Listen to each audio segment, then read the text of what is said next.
Hello friends, आज मैं 65वीं BPSC 2020 का जीएस पेपर 2 का क्वेश्चन लेकर आपके समक्ष प्रस्तुत हूँ।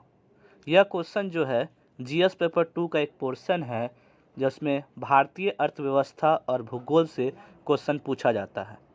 क्वेश्चन है, भारत में आर्थिक सुधारों के बाद के काल में आर्थिक नियोजन की प्रासंगिकता की विवेचना कीजिए। इस संदर्भ में समझाइए कि किस प्रकार राज्य और बाजार देश के आर्थिक विकास में एक सकारात्मक भूमिका निभा सकते हैं।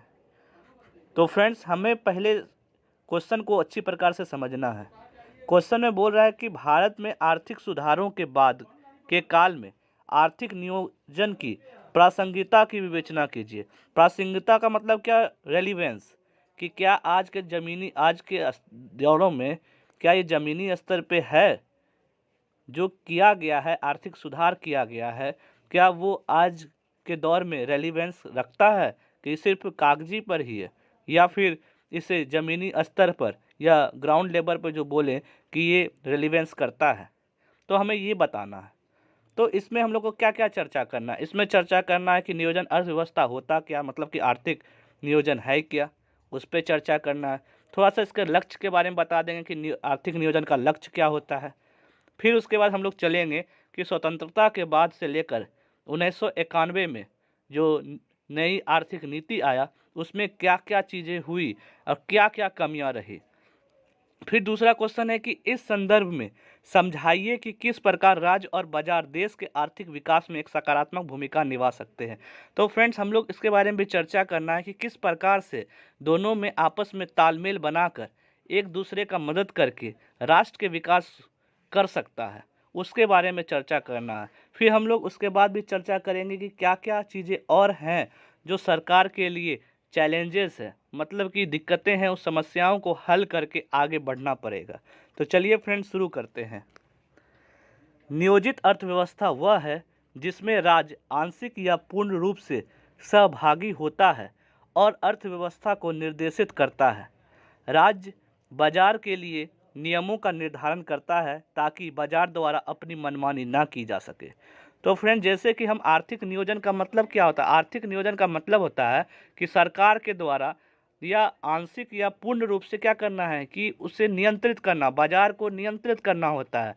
क्यों नियंत्रित करते हैं? कि कहीं वो मनमानी ना करे, बाजार अपना मन मुटाव अपना मन के हिसाब से ना करे, इसलिए राज्य क्या करते हैं, उसको कंट्रोल करता है। भारतीय अर्थव्यवस्था को स्वतंत्रता पश्चात एक नियोजित अर्थव्यवस्था के रूप में विकसित किया गया जो पूर्व सोवियत संघ के समाजवादी मॉडल पर आधारित था। उसमें पंचवर्षीय योजनाओं के माध्यम से अर्थव्यवस्था को गति देने का प्रयास किया गया, जिसमें एक मिश्रित अर्थव्यवस्था के तौर पर राज्य 5 वर्ष के लिए अपने लक्ष्यों का निर्धारण करके राज्य और बाजार की अर्थव्यवस्था को गति देने का प्रयास करते थे। तो फ्रेंड्स, हम लोग जैसा कि जानते हैं कि जो भारत में अर्थव्यवस्था है, पहले क्या किया, समाजवादी मॉडल, जो सोवियत संघ का समाजवादी मॉडल था उसको लाया गया। अभी हाल में हम तो जानते हैं कि हम लोग का जो अर्थव्यवस्था है वो मिश्रित अर्थव्यवस्था है, समाजवादी भी है और पूंजीपति भी है, दोनों मिला के है। लेकिन सबसे पहले जब स्वतंत्रता हुई थी तो सोवियत संघ से क्या किया था, समाजवादी मॉडल पर आधारित किया था, और वहीं से वो पंचवर्षीय योजना लाया। पंचवर्षीय योजना क्या करता था कि 5 साल के लिए योजना बनाता था कि किस प्रकार से किस क्षेत्र में हमें क्या क्या कार्य करना है, कैसे राष्ट्र का विकास करना है, उस पर चर्चा होता था। और चर्चा होता था राज्य और बाजार की अर्थव्यवस्था को कैसे गति प्रदान करे, कैसे उसको बढ़ावा दे, तो उस पर चर्चा होता था। परंतु इसमें समय के साथ कई खामियां आने लगी, जैसे ज़्यादातर क्षेत्रों पर राज्य का विशेषाधिकार था, जिसमें बाजार के लिए कम विकल्प थे, और जो थे उन पर भी सरकार नियंत्रित बहुत ज़्यादा था। फलस्वरूप अर्थव्यवस्था की विकास दर 3.5 के आसपास बनी रही, जिसे भारतीय अर्थशास्त्री राजकृष्णा द्वारा हिंदू विकास दर कहा गया। सो फ्रेंड, जैसे कि अर्थव्यवस्था जो पंचवर्षीय योजना तो लाई गई, लेकिन हमें पता है जिस प्रकार की आर्टिकल 371 में है वहाँ पे विशेषाधिकार, राज्य का विशेषाधिकार का चर्चा किया गया है। 371 ए से लेकर बी, सी, डी, इस तरह से बहुत सारे राज्यों को विशेषाधिकार प्रदान करती है। जब वहाँ पे विशेषाधिकार प्रदान करती है तो उसमें क्या होता है कि सबके लिए एक कानून नहीं होगा, जिस वजह से दिक्कतें आएगी कि कैसे उसको अच्छे प्रकार संभाला जा सके, उस समय दिक्कतें आती है। तो इस कारण से क्या हुआ कि अर्थव्यवस्था जो दर था, विकास दर, वो 3.5% ही था, जिसे एक भारतीय अर्थशास्त्री है राजकृष्णा, उसको उनसे क्या कहा गया, हिंदू विकास दर कहा गया। तो फ्रेंड्स, हम लोगों ने अच्छी प्रकार से इसकी परिचय को समझा कि जो नियोजन है, आर्थिक नियोजन क्या है, वो कैसे कैसे कार्य किया। अब हम लोग समझेंगे कि आर्थिक नियोजन के निम्न लक्ष्य मतलब कौन कौन से लक्ष्य हैं, उस पर हम लोग चर्चा करेंगे। सबसे पहले लक्ष्य क्या है, विकास। आर्थिक विकास किसी अर्थव्यवस्था द्वारा उत्पादित वस्तुओं और सेवाओं के मूल्य में वृद्धि करना है तथा यह पुनर्वितरित संबंध पहलू और सामाजिक न्याय को संदर्भित करता है। तो फ्रेंड्स, सबसे पहला क्या होता है कि विकास करना, कि कैसे कैसे हम इसको उत्पादकता को बढ़ा सके। अगर उत्पादकता बढ़ेगा, उसमें फिर मूल्य में वृद्धि होगा, तो क्या होगा कि हमारे देश का विकास होगा। दूसरा क्या है कि आधुनिकीकरण। जानते ही कि आज का दौर जो है टेक्नोलॉजी का ही दौर है, आधुनिकीकरण का ही दौर है। तो आधुनिकीकरण में क्या चाहिए, ज़्यादा शिक्षा ही चाहिए। तो हम लोग समझेंगे कि आधुनिकीकरण में तकनीक में सुधार ही आधुनिकीकरण है। यह संसाधन और विकास में नवाचार और निवेश द्वारा संचालित होता है। अतः शिक्षा आधुनिकीकरण की नींव है। तो फ्रेंड्स, आधुनिकीकरण से क्या हो रही है कि जो जो कार्य है वो बहुत आसानी से हो पा रही है, जिस वजह से देश की जो तरक्की है, विकास है, वो बहुत ही तेज़ी से आगे बढ़ रहा है। तो फ्रेंड्स, तो हम लोग दो प्रकार समझ गए। अब तीसरा लक्ष्य क्या, आत्मनिर्भरता। जैसे कि हम लोग जानते हैं कि प्रधानमंत्री नरेंद्र मोदी जी लाए कि आत्मनिर्भर भारत बनना चाहिए, बहुत अच्छी बात है। इसमें देखिए क्या है कि आत्मनिर्भरता, इसका अर्थ है कि देश के संसाधनों पर निर्भर होना, ना कि अन्य देशों और निवेशों तथा विकास के लिए बहुराष्ट्रीय कंपनियों पर निर्भर होना। परंतु इसका मतलब कदापि यह नहीं है कि हम एक बंद अर्थव्यवस्था की तरफ बढ़ रहे हैं, बल्कि हम अपने संसाधनों से देश में निर्मित वस्तु के निर्यात द्वारा विदेशी मुद्रा का अर्जन करने तथा देश की अर्थव्यवस्था में पुनर्नियोजित कर विकास को बढ़ावा देना है। तो फ्रेंड्स, हम लोग आत्मनिर्भरता से क्या समझते हैं, आत्मनिर्भरता से यही समझते हैं कि हमारे पास जो भी संसाधन है उससे बहुत अच्छा से अच्छा चीज़ को निर्माण करें, ना कि हम दूसरे से देशों से कुछ ले, उनके जो रॉ मटेरियल है उसको हम लेकर उस पर कार्य करें, नहीं। तो इसका मतलब ये भी नहीं होता है कि हम लोग बंद अर्थव्यवस्था कर दें कि नहीं भाई, हम उससे कुछ लेना नहीं है ना देना है, वैसा नहीं करना है। हमें क्या करना है कि अपनी जो भी चीज़ें हैं उत्पादन करती हैं और उत्पादक कर करके क्या करना है कि उसको विदेशों में निवेश करना, उसमें निर्यात करना है, आयात कम करना है, निर्यात ज़्यादा करना है। इससे क्या होगा कि विदेशी मुद्रा का अर्जन हम लोग के पास ज़्यादा होगा, जिससे क्या होगा कि राष्ट्र का विकास होगा।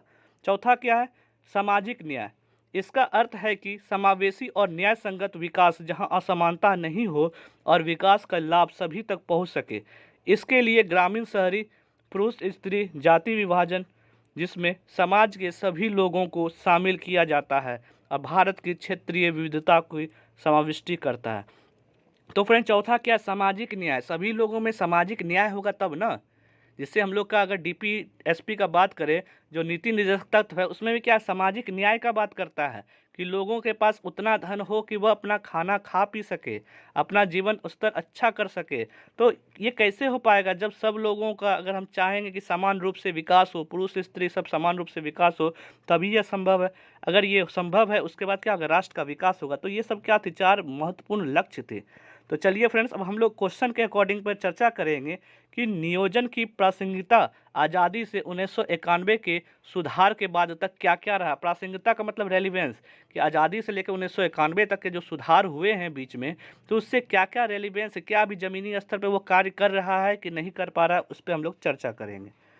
जीवन स्तर को सुधारने के लिए प्रति व्यक्ति आय को बढ़ावा देना, जिससे लोगों की क्रय शक्ति बढ़े और देश से गरीबी को दूर किया जा सके। तो फ्रेंड्स, अगर जीवन स्तर को सुधारना तो क्या होगा, प्रति व्यक्ति आय बढ़े। अगर प्रति व्यक्ति आय बढ़ेगा तो उससे क्या होगा, क्रय शक्ति बढ़ेगा। अगर क्रय शक्ति बढ़ेगा तो क्या होगा, गरीबी दूर होगा।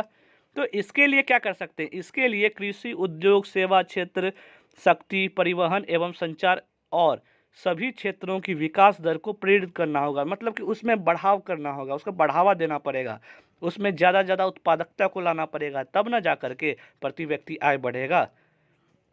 न्याय के साथ विकास, गरीबी हटाओ, समावेशी विकास जैसे शब्द इस बात की पुष्टि करते हैं कि राष्ट्रीय आय वृद्धि के साथ इसका समान वितरण जरूरी है।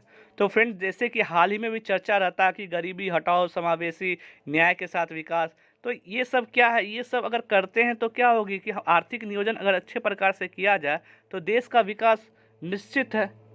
नियोजन प्रारंभ होने पर यह सोचा गया था कि कृषि एवं औद्योगिक विकास की गति को तीव्र करने से कुल राष्ट्रीय उत्पाद में वृद्धि के साथ रोजगार, अल्प रोजगार एवं अदृश्य बेरोजगारी की समस्या स्वतः समाप्त हो जाएगी और प्रति व्यक्ति आय बढ़ने से जीवन स्तर उन्नतशील होगा।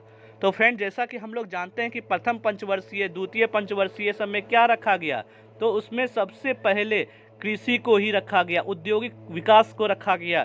तो वो लोग सोचते थे कि भारत जो है कृषि प्रधान देश है। अगर कृषि प्रधान देश है, अगर सबको अगर कृषि में उन्नत किया जाए तो उससे क्या होगा कि प्रति व्यक्ति आय बढ़ेगा। अब प्रति व्यक्ति आय जैसे बढ़ेगा तो क्या होगा, राष्ट्र का विकास होगा, राष्ट्र से रोजगार भागे, जितने भी बेरोजगार है वो हट जाएंगे, जो अदृश्य बेरोजगारी है उसका हनन होगा, वो खत्म हो जाएंगे।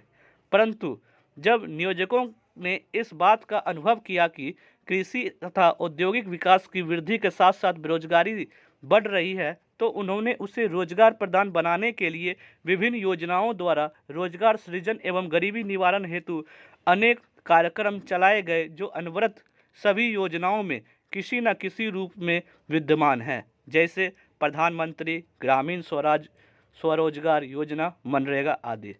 तो फ्रेंड्स, क्या हुआ कि उनका सोच तो था, लेकिन नियोजक जब सोचा कि क्या हो रहा है कि हम लोग तो बना रहे हैं, लेकिन जब औद्योगिक विकास, कृषि विकास का वृद्धि कर रहे हैं तो साथ साथ क्या हो रहा है कि दिन प्रतिदिन जनसंख्या बढ़ रही है।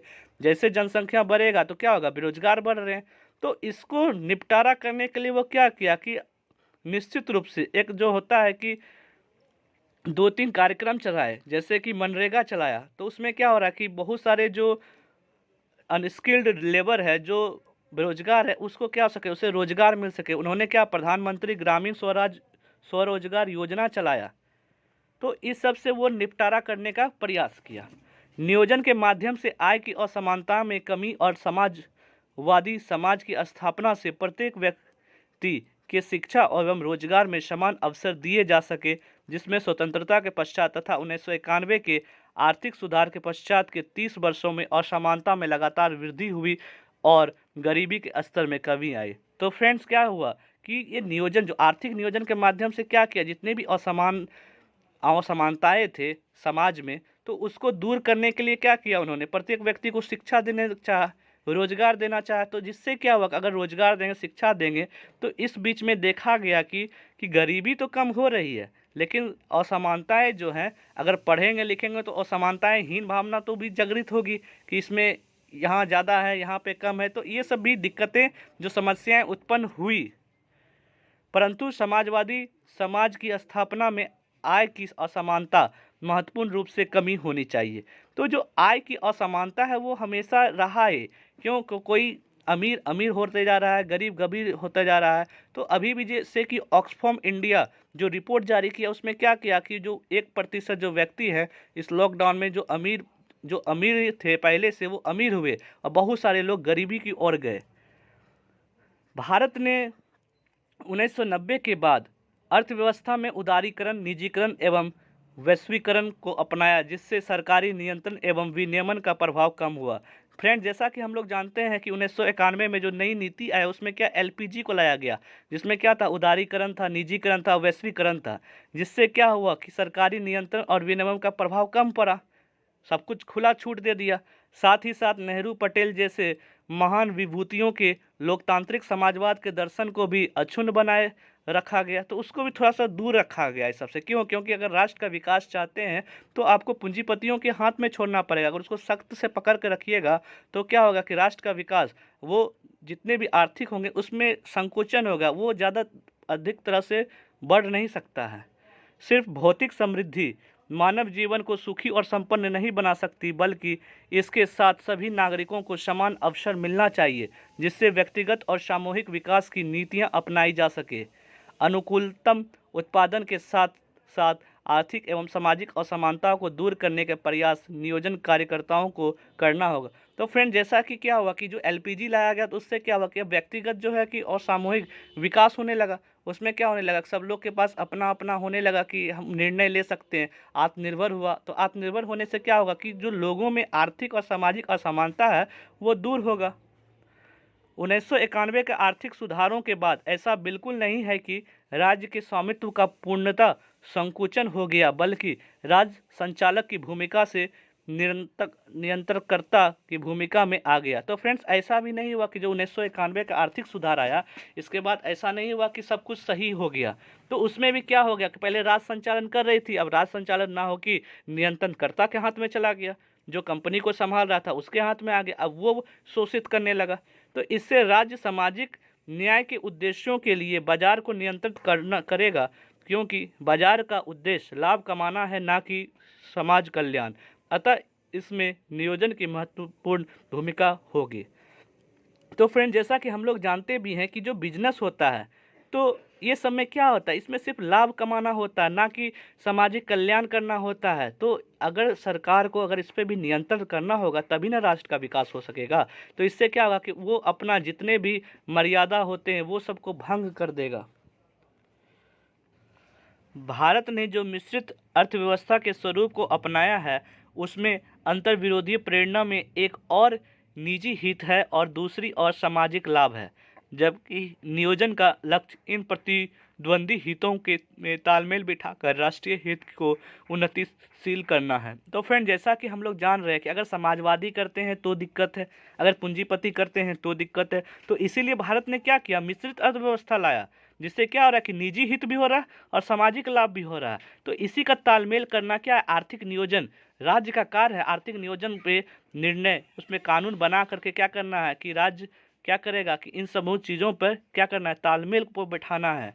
तो अब फ्रेंड्स, हम लोग चर्चा करेंगे इसमें क्या क्या चैलेंजेस हैं कि उपयुक्त के लिए राज्य को निम्न सावधानी रखकर आगे बढ़ना चाहिए, क्या क्या बातों को ध्यान में रख के उस पर कार्य करना चाहिए। पहला क्या है, आर्थिक आधारित संरचना में विस्तार करना, जिसमें कृषि एवं उद्योग की उत्पादकता को बनाया जा सके और प्रत्यक्ष उत्पादक विनिर्माण क्षेत्र का विस्तार हो सके। तो फ्रेंड्स, उन्हें क्या करना चाहिए, जो आर्थिक नियोजन में अगर कोई पॉलिसी बनाना चाहिए तो उसमें ज़्यादा से ज़्यादा कृषि एवं उद्योग की उत्पादकता को बढ़ाना चाहिए। जैसे बढ़ेगा तो उससे क्या होगा, प्रति व्यक्ति आय बढ़ेगा, प्रति व्यक्ति आय बढ़ेगा तो क्या होगा कि लोगों के पास पैसा रहेगा, तो राष्ट्र का विकास होना संभव है। दूसरा पॉइंट क्या है, राज्य में वित्तीय संस्थाओं पर नियंत्रण रखा और जीवन बीमा निगम और वाणिज्य बैंकों का राष्ट्रीयकरण कर दिया। परंतु 1991 के बाद वित्तीय संस्थाओं को भी निजी क्षेत्र के लिए खोला जा रहा है, किंतु यथासंभव निर्देशित कर सकती है। तो फ्रेंड, जैसा कि हम लोग जानते हैं कि 1969 में क्या हुआ था कि राष्ट्रीय बैंकों का राष्ट्रीयकरण किया गया, तो उससे क्या गया, वित्तीय संस्थाएं जो हैं क्या वो निजी, उसके बाद 1991 में जो एलपीजी आया गया था, तो उसमें क्या किया, बहुत सारी जो वित्तीय संस्था थे उसको निजीकरण, निजी क्षेत्र में छोड़ दिया गया। अब वो क्या कर रहा है, मनमानी कर रहा है, तो उसको भी निर्देशित करने के लिए आर्थिक नियोजन को क्या करना है, उस पर कार्य करना ही पड़ेगा।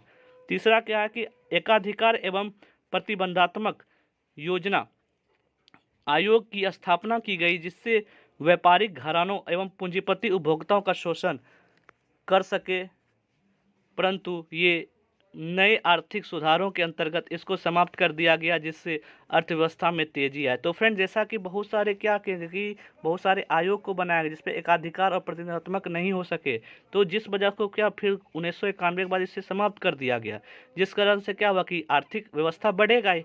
सिंपल सी बात है, आप किसी को ज़्यादा प्रतिबंध लगाइएगा वो थोड़ी कार्य करेगा। कि बिहार में अधिक से अधिक क्यों नहीं आ रहे पूंजीपति लोग, रीजन यही है कि यहाँ पे जैसे बिहार में आएगा तो बहुत सारे क्या हो जाते हैं कि दिक्कतें आती है, उन्हें प्राण का खतरा होता है, तो क्यों अपना प्राण को जोखिम में डाल के यहाँ पे उद्योग कोई इंडस्ट्री लगाए। चौथा क्या है कि कीमतों को नियंत्रित रखना, जिससे जनमानस को कठिनाइयाँ का सामना ना करना पड़ सके, यह आयोजन का उद्देश्य होना चाहिए। परंतु राज्य कीमतों की वृद्धि रोकने में असफल रहे हैं, व्यापारिक कृत्रिम परिस्थितियाँ कायम कर कीमतों में वृद्धि कर देते हैं, इसे निपटाना सरकार की जिम्मेदारी। ये जो फ्रेंड्स चौथा है, ये बहुत बड़ा चैलेंजेस है आज के दौर में। क्या हो रही है कि बीच बीच में कभी प्याज का भाव बढ़ जा रहा है, कभी कोई दाल का भाव बढ़ जा रहा है। तो इसमें क्या हो रहा है कि जो कृत्रिम, जो वहाँ के लोग हैं ना, जो व्यापारी लोग हैं, क्या कृत्रिम परिस्थिति ला देती है कि हाँ ख़त्म हो गया, ख़त्म हो गया, लेकिन ऐसा कुछ ख़त्म होता नहीं है। तो इन सब से क्या करना, इन सब से सरकार को कार्य करना पड़ेगा कि आम जनमानस को ये जो कीमतों को है उसको नियंत्रण करना ही पड़ेगा, जिस वजह से क्या होगा, राष्ट्र का विकास हो पाएगा। 5वां है कि शिक्षा एवं प्रशिक्षण के माध्यम से कमजोर वर्गों के छात्रों को सहायता देना, जिससे उन्हें रोजगार मिले और उनका जीवन स्तर ऊंचा हो सके। तो फ्रेंड्स, इस पे भी चर्चा करना है कि शिक्षा स्तर पर जो नियम बना रहे हैं, जो आर्थिक नियोजन कर रहे हैं, तो शिक्षा और प्रशिक्षण पे भी बहुत ज़्यादा जोर देना पड़ेगा, उसे सख्त से करना पड़ेगा। अगर उसे सख्त से फॉलो करवाएंगे तो क्या होगा कि वहाँ के जो गरीब तबके के लोग हैं वो शिक्षा ग्रहण करेंगे, जिससे वो क्या होगा, अगर पढ़ेंगे लिखेंगे तो उन्हें रोजगार मिलेगा, उनका जीवन स्तर ऊंचा होगा, तो राष्ट्र का क्या होगा, इसमें विकास होगा। छठा क्या है कि निजी क्षेत्र को राष्ट्रीय प्राथमिकताओं में ढालने की जरूरत है, खासतौर पर 1991 के आर्थिक सुधारों के बाद, जिसमें पूंजीवादी समाज की परिग्रहणशील प्रवृत्ति और लाभ प्रेरणा आयोजन प्रक्रिया में विकृति पैदा कर सकती है। तो फ्रेंड्स, ये हम लोग देख रहे हैं कि जो निजी क्षेत्र में क्या राष्ट्रीय जो प्राथमिकता है उसको डालना पड़ेगा, कि अगर निजी क्षेत्र अगर ज़्यादा हो रहा है तो उसको प्राथमिकता में डालिए, राष्ट्र के हित में डालिए। जिस प्रकार इंदिरा गांधी ने किया था 1991 1969 में, क्या किया था कि वो बैंकों को राष्ट्रीयकरण किया गया, कि जिस चीज़ में ज़्यादा हो रहा है तो उसका राष्ट्रीयकरण करिए, ऐसा नहीं हो कि राष्ट्र से बढ़ के पूंजीपति लोग ही आगे बढ़ जाए। तो अब हम लोग निष्कर्ष में यही कर सकते हैं कि अतः आर्थिक नियोजन का आधार एक आदर्शवादी दार्शनिक सोच वाले राज्य का स्थापित करना है, परंतु आज भारतीय दर्शन के मूल्यों का ह्रास हो रहा है, लोगों में उपभोक्तावादी प्रवृत्ति चरम की जा रही है। इन सभी चुनौतियों का सामना राज्य को करना है और साथ ही साथ अर्थव्यवस्था का विकास भी करना है। तो फ्रेंड्स, क्या हो रहा है कि अभी सब लोग आर्थिक पैसे पैसे पैसे के लिए ही मर रहे हैं, तो उससे क्या रहा, ज़्यादा ज़्यादा उपभोक्ता करेगा तो वो क्या होगा कि जो मूल्य है, जो भारतीय दर्शन का मूल्य है, उसका ह्रास हो रहा है, उसका घट रहा है, उससे नष्ट हो रहा है। जिस प्रकार क्या है, सरकार को इस पर चुनौतियाँ हैं, इसको भ्रष्टाचार को दूर करना ही पड़ेगा। अगर भ्रष्टाचार दूर होगा तो उससे क्या होगा, अर्थव्यवस्था का विकास होना संभव है। तो फ्रेंड, जैसा कि हम लोगों ने इस क्वेश्चन में भली भांति समझा और बहुत डिटेल से समझा कि भारत में आर्थिक सुधारों के बाद भी काल में आर्थिक नियोजन की प्रासंगिकता क्या रिलेवेंस है, उसके बारे में चर्चा किया। ये चर्चा करना अति आवश्यक ऐसे भी है क्योंकि ये भारत के जो आर्थिक विकास है उस पर कार्य करती है। अगर ये आगे बढ़ेगा तो भारत का विकास होगा, और जब भारत का विकास होगा तो सबके लिए अच्छा होगा। तो फ्रेंड्स, मिलते हैं अगले वीडियो के साथ, तब तक के लिए thank you and have a nice day.